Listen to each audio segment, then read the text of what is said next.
इष्टमित्र आपुले कुमरजन देखिले, हे सकळ असती आले तयान माझी.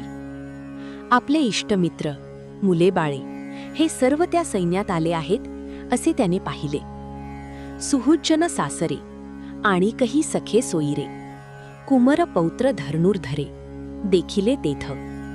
जीवलग मित्र सासरे आणखी सगळे सोयीरे पुत्र नातू असे अर्जुनाने तेथे पाहिले. जयान उपकार होते केले की आपदीन जे रक्षिले, हे असो वडील धाकुले आदी करुनी. ज्यांच्यावर त्याने उपकार केले होते किंवा संकटकाळी ज्यांचे रक्षण केले होते, फार काय लहान मोठे आदी करुनी. ऐसे गोत्रची दोही दळी उदित झाले असे कळी, हे अर्जुने तियेवेळी अवलोकिले. असे हे सर्व कुळच दोन्ही सैन्यात लढाईस तयार झालेले आहे, हे त्यावेळी अर्जुनाने पाहिले. तेथ मनी गजबज झाली आणि आपैसी कृपा आली, तेणे अपमाने निघाली वीरवृत्ती. त्या प्रसंगी अर्जुनाच्या मनात गडबड उडाली आणि त्यामुळे त्याच्या मनात सहजच करुणा उत्पन्न झाली. त्या अपमानामुळे अर्जुनाच्या अंगातील वीरवृत्ती निघून गेली.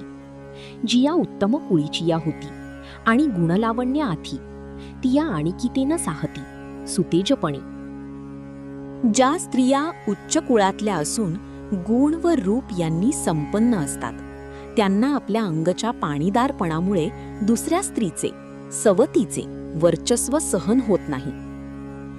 नविये आवडीचेनी भरे, कामुक निजवनिता विसरे, मग पाडीविन अनुसरे भ्रमला जैसा.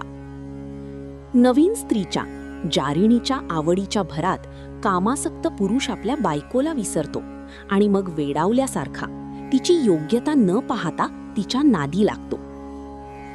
की तपोबळे रुद्धी पातलिया भ्रंशे बुद्धी, मग तया विरक्तता सिद्धी आठवेना. किंवा तपोबलाने रुद्धी ऐश्वर्य प्राप्त झाली असता वैराग्यशाली पुरुषाची बुद्धी भ्रम पावते आणि मग त्याला वैराग्य सिद्धीची आठवण राहत नाही. तैसे अर्जुना तेथ झाले, असं ते पुरुषत्व गेले जे अंतःकरण दिधले कारुण्यासी. त्याप्रमाणे अर्जुनाची त्यावेळी स्थिती झाली. त्याची असलेली वीरवृत्ती गेली, कारण त्याने आपले अंतःकरण करुणीला वाहिले. देखा मंत्रज्ञू बरळू जाई, मग तेथ का जैसा संचारू होई, तैसा तू धनुर्धर महामोहे आकळीला. पहा, मांत्रिक चाचरला मंत्रोच्चारात चुकला असता जशी त्याला बाधा होती, तसा तो धनुर्धारी अर्जुन मोठ्या मोहाने व्यापला गेला. म्हणून असता धीरू गेला, हृदया द्रावो आला, जैसा चंद्रकळीन शिवतला सोमकांतू. म्हणून त्याच्या अंगी असलेले धैर्य खचले आणि त्याचे हृदय करुणेने पाझरले. ज्याप्रमाणे चंद्रकिरणांचा वर्षाव झाल्यामुळे चंद्रकांतमणी पाझरू लागतो, तया परी पार्थू अति स्नेही मोहितू, मग सखेद असे बोलतू श्री अच्युतेसी. त्याप्रमाणे पार्थ महाकरुणेने मोहून गेला आणि मग खेदयुक्त होऊन कृष्णाबरोबर बोलू लागला. तो म्हणे, अवधारी देवा, म्या पाहिला हा मेळावा, तव गोत्र वर्गू आघवा देखिला इथ. तो म्हणाला, देवा ऐका, मी हा सर्व जमाव पाहिला. इथे तर सर्व आप्त संबंधीच दिसतात. हे संग्रामी उदित झाले असती किर समस्त, पण आपण पेया उचित केवी होय. हे सर्व लढाईत उन्मत्त झाले आहेत हे खरे, पण ते त्यांच्याशी लढणे आपल्याला योग्य कसे होईल. येणे नावीची नेणो काई, मज आपण पे सर्वथा नाही, मन बुद्धी ठाई स्थिर नोही. या नातलगांशी युद्ध करायच्या विचाराने मला कसेसेच होत आहे.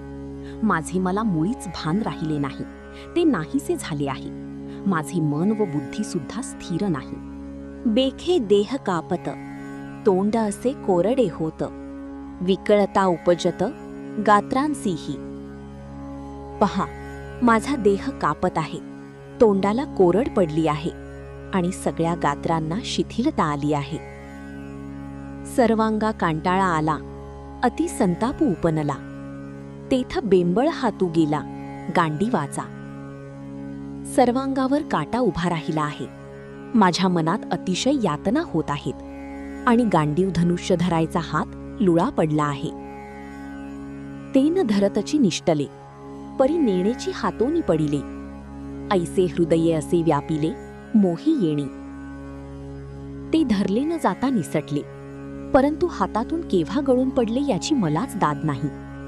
या मोहाने माझे हृदय असे घेरले आहे. जे वज्रापासूनी कठीण, दुर्धर अति दारुण, तयाहून असाधारण हे स्नेह नवल. हे अर्जुनाचे अंतःकरण वज्राहूनही कठीण, दुसऱ्यास दाद न देणारे अति खंबीर आहे. पण या करुणेची कडी त्याच्याही वर आहे. ही मोठी नवलाची गोष्ट आहे.